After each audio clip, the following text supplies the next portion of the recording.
position entails, or what they're supposed to do.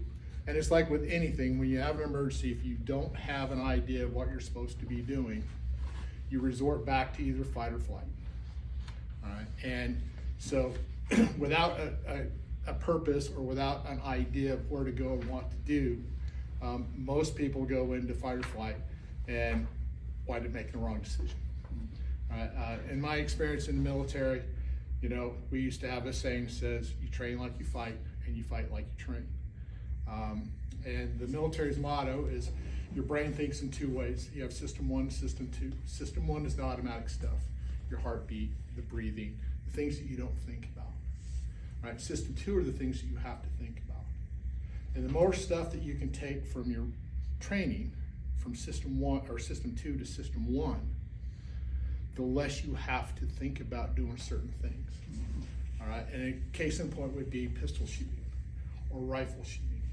If you shoot enough, it becomes automatic. You don't have to think about it. And case in point would be the boys and I and a couple of friends had an airsoft tournament, and they gave me the worst gun. And it was a pump, had no sights on it, and it was at night.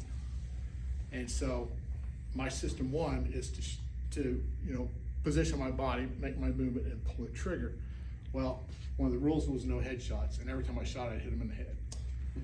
And that's the system one piece. So putting thousands of rounds down range allowed me to not even think about shooting. It becomes automatic, right?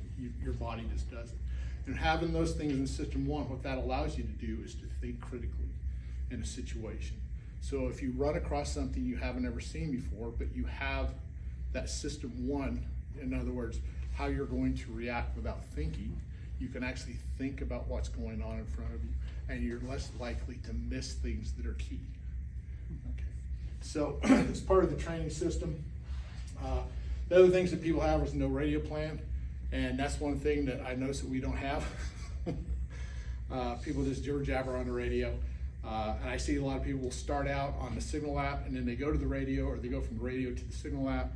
And so what I like to do as we move along is we're going to talk about communication. We're going to talk about how to use the radio, how to properly use the radio, and what that means. And also we'll talk about responsibilities in these positions. And one of those responsibilities is the communications lead, and what the communication lead does and what their responsibility is.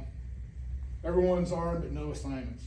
Right? Armed personnel lack the clarity on tactical application of self-defense and weapons deployment, which can lead to duplication, gaps, and liability. And that's the big thing, is the liability piece. Right? Even though the church does have liability insurance,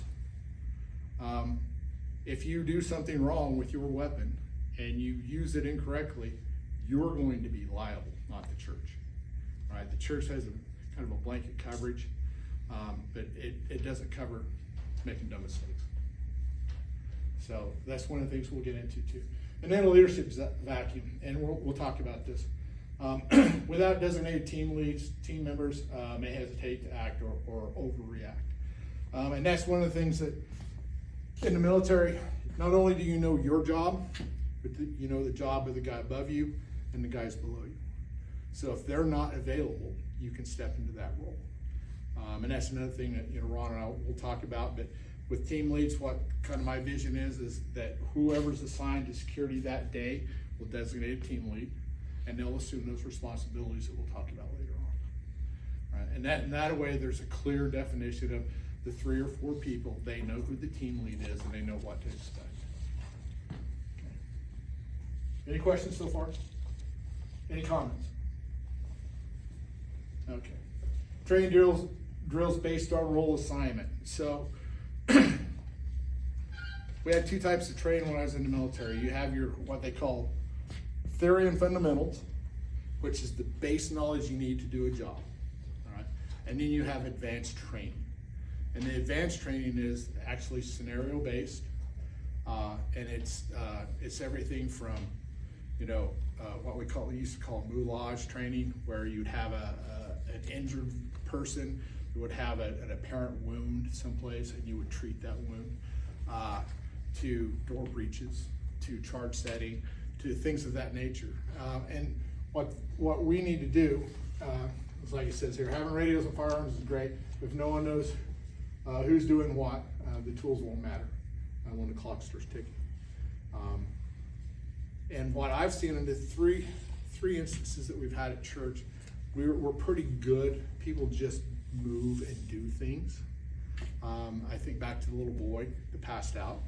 You know, people just kind of, someone got the medical kits, you know, someone moved in, assisted the boy. So things happen without really needing to tell anyone to do them.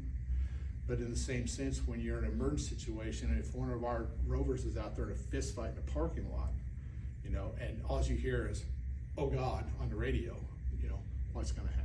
Mm-hmm. So if we go through scenarios and we drill scenarios, basically what it gives you is what we call slides, things to refer to go, okay, I need to start moving in this direction, or I need to go lock this door, or, you know, and it also, it lets the team leads start giving direction, you know, station 1, station 2, station 3, you know, do this, station 3, join on station 4, you know, that kind of stuff. And we'll talk about joining and that kind of stuff. During this training, we're going to assign clear roles. We're going to practice communication, that's next week. We're going to practice the handoffs. And what a handoff is it's like, let's say that we have an usher gets contacted by somebody at the front door, and the person is hostile. That handoff is having a security person move into a position in a non-threatening way that allows that usher to get out of the way, and they kind of take over that situation. Or it could be that I get contacted in the parking lot and I call for assistance, and it would be whoever comes in to assist me, you know, either joining from the 45 or the 90, staying at a safe distance, but in a position that it offers complication to the individual. All right. In other words, now they don't have someone directly in front of them, now they have someone off to their side too, and they're not close enough to get a hold of. So that complicates the situation for them. And so that's kind of the handoff piece. Training and backups. So, you made it. Sorry, I'm late. Oh, no worries. So, kind of hit on this a little bit. That's fine right here, Bob. Thank you. Training everyone to do everyone's position, you know, knowing what that other person does. So let's say that Roger's the team lead for the day, and he's out there and stumbles and bangs his head on a bumper and he's out. Somebody else can step into that position.